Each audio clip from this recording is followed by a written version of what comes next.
গত সরকারের কতগুলা অধ্যাদেশ ছিল, খুবই জরুরি ছিল এগুলো পাস করা ট্রান্সপারেন্সির জন্য, বিশেষ করে দুদক কমিশন, স্বাধীন দুদক কমিশন গঠন যেটা, কিন্তু এটাই ঠেকিয়ে দেওয়া হয়েছে। মতলব হচ্ছে দেশ চলবে আগের কায়দায়, তো রক্ত জ্বলল, জীবন গেল, পঙ্গু হলো, ক্ষতি হলো দেশের, বহু মায়ের বুক খালি হলো, বহু বোন তার স্বামী হারালো, বাচ্চারা এতিম হলো, তার জবাব কি? এই জবাব কে দিবে? রাজনীতিবিদদেরকে এর জবাব দিতে হবে সমাজের কাছে। সকল নীতির নিয়ন্ত্রণ হচ্ছে রাজনীতির হাতে। এই নীতি ঠিক থাকলে দেশের সব নীতি ঠিক থাকবে। এখানে শেষ তো সব জায়গায় উলটপালট। আমরা এরকম একটা ডিজাস্টারের মধ্যে দিয়ে যাচ্ছি, কিন্তু না, এইভাবে যদি চলে তাহলে আগামী প্রজন্মের কাছে আমরা সবাই দায়ী হয়ে যাব। চুপ করে থাকার কোনো সুযোগ নেই। আমাদেরকে অবশ্যই জাগতে হবে, প্রতিবাদ করতে হবে, প্রতিরোধ গড়ে তুলতে হবে। দেশের জন্য তো অবশ্যই, আমার নিজের জন্য, আমার সন্তানের জন্য, আমার এই মাটির প্রত্যেকটি ধুলাকণার জন্য। আমরা সেই পরিবেশ যেদিন গড়তে পারবো, সেই দিন আর এই ধরনের সেমিনারের প্রয়োজন পড়বে না। সমাজ চলবে একটা নীতিমালার মধ্য দিয়ে। এখন সমাজ চলছে গুজামিলের মধ্য দিয়ে। চমৎকার শুনি ইলেকশনের আগে আমরা বিল্ড আপ করবো meritocratic society, not politocratic society, but just after election আমরা বলে যাই, এটা কখন জানি কোথায় বলেছিলাম নাকি মনে পড়ে না তো, আমাদের ভাবটা হয়ে যায় এরকম। পুরা ফাংশনটা চলে যায় তখন পলিটোক্রেসির উপরে। আজকে এখানে দাঁড়িয়েও কৃষিবিদ ফোরামের আমাদের ভাই বলেছেন, বিসিবির মতো এখানেও কু ঘটানোর চেষ্টা করা হচ্ছে। কি দরকার রে ভাই, এখানে কু করতে হবে কেন? এখানে তো সব মেরিটোরিয়াস মানুষগুলো আছেন, এখানে মেরিট দিয়ে জাতিকে কন্ট্রিবিউট করে, এখানে নেতৃত্ব জোর করে দখল করে এগুলাকে ধ্বংস করতে হবে কেন?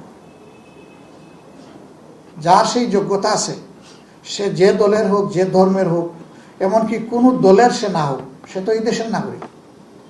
তার মেরিটকে কনসিডারেশনে উপযুক্ত লোকটাকে উপযুক্ত জায়গায় বসাই দিই, এতে দেশেরও লাভ, সরকারের তো লাভ। একটা সরকার যদি সাকসেসফুল হতে চায় তাহলে সব জায়গায় অ্যাপ্রোপ্রিয়েট ম্যানিং করতে হবে। যে মানুষটাকে যেখানে খাটে তাকে ওখানেই দিতে হবে। এখানে ধর্ম, লিঙ্গ, বর্ণ, এখানে রাজনীতি দেখার কোনো সুযোগ নেই।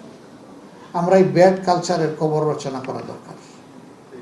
এটার কবর যেদিন রচনা হবে, ইনশাআল্লাহ বাংলাদেশ স্বাধীন বাংলাদেশ হবে। এর আগে বাংলাদেশ স্বাধীনতার সুফল লাভ করতে পারবে ইম্পসিবল। এই বারবার কড়াইতে জীবন্ত মাছ, এটাকে ভাজা করা হচ্ছে, লাভ দিবে, বাঁচার জন্য পড়ে যাবে চুলার মধ্যে। আমাদের অবস্থা তাই হচ্ছে। আমরা বাঁচার জন্য লাভ দিচ্ছি, পড়ে যাচ্ছি আমরা চুলার মধ্যে। এখান থেকে আমাদেরকে ইনশাল্লাহ বের হয়ে আসতে হবে। আমরা সরকারের কাছে আহ্বান জানাবো, সম্প্রতি অতীত থেকে আমরা আসেন সবাই শিক্ষা নিই। পাপ তো বাপকেও ছাড়ে না। ক্ষমতা মানুষকে অন্ধ করে ফেলে। তখন আর এই ট্রান্সপারেন্ট লুকিং গ্লাস অথবা স্পেকটাকুল থাকে না, তখন স্টিলের গ্লাস এখানে পড়ে যায়। এই জন্য সমাজকে আর দেখে না। আসুন আমরা ট্রান্সপারেন্স গ্লাস দিয়ে সমাজটাকে দেখি, মানুষের হাহাকার বোঝার চেষ্টা করি। কৃষির যদি এই দেশে বিপর্যয় ঘটে, গোটা জাতির বিপর্যয় ঘটে। কোনো বিদেশি ঋণ আর সহায়তায় জাতিকে কোমর সোজা করে দাঁড়াতে সুযোগ করে দিতে পারবে না। কৃষি বাঁচলে দেশ বাঁচবে, এটা যেন আমরা ভুলে না যাই। সমাজের যার যেখানে যতটুকু গুরুত্ব পাওয়া উচিত তাকে ততটুকুই দিতে হবে। কৃষি আমাদের প্রধান, কৃষি আমাদের দ্বিতীয়, কৃষি আমাদের তৃতীয়, এরপরে অন্যগুলো। এখানে যারা আজকে আছেন তাদের প্রতি আমার অনুরোধ, আল্লাহ তাআলার দেওয়া এই মেধা আমরা এটা কোনো জায়গা থেকে কিনে আনি নাই, আমাদের বাপ দাদারাও কিনে আনে নাই। আল্লাহ দান করেছেন আমাদের স্কালের ভিতরে মেধাবী। এই মগজটা আল্লাহর দান, আল্লাহর নিয়ামত। আমাকে না দিয়ে আল্লাহ তাআলা একজন সাধারণ মানুষকে দিতে পারতেন, আপনাকে না দিয়ে অন্য কাউকে আল্লাহ এটা দিতে পারতেন। আল্লাহ তাআলা ময়দানে হাসরে সেই সমস্ত লোককেই তার ভালোবাসার চাদর দিয়ে ঢেকে দেবেন যারা তার প্রত্যেকটা নিয়ামতের শুকরিয়া আদায় করেছে। আর নিয়ামতের শুকরিয়া আদায় করার অর্থ মুখে তার প্রশংসা করা, কাজে তা বাস্তবায়ন করা। আমরা অন্তর দিয়ে প্রশংসাও করব আল্লাহ তাআলার, হামদ করব, এবং কাজের মাধ্যমেও আমার এই মেধার কাছে আমার নিজের, আমার পরিবারের, আমার জাতির যে পাওনাটুকু আছে সেটা সর্বোচ্চটা আমরা পরিশোধ করার চেষ্টা করব। যদি এইভাবে করি, হাসরের দিন দুই দলে মানুষ ভাগ হয়ে যাবে। একটা দল চমকানো চেহারা নিয়ে আল্লাহ তাআলার সামনে দাঁড়াবে। আল্লাহ তাআলা তাদের জন্য হিসাবটা খুব সহজ করে দেবেন, কারণ আল্লাহ আলিমুল গায়ব আলিমুম বিজাতিস সুদূর।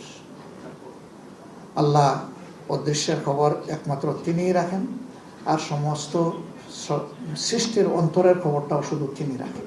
কিন্তু জানেন, ভালো ছাত্র আপনারা ডিল করেন, বা এইবার টেবিলে আসলে ওকে বেশি কষ্ট দেওয়া হয় না, তাকে সাধারণ কোনো প্রশ্নও করা হয় না, বরঞ্চ তাকে ভালো কিছু দিতে হলে দুই একটা ক্রিটিক্যাল কোয়েশ্চেনের আনসার তার কাছ থেকে আপনারা এক্সপেক্ট করেন।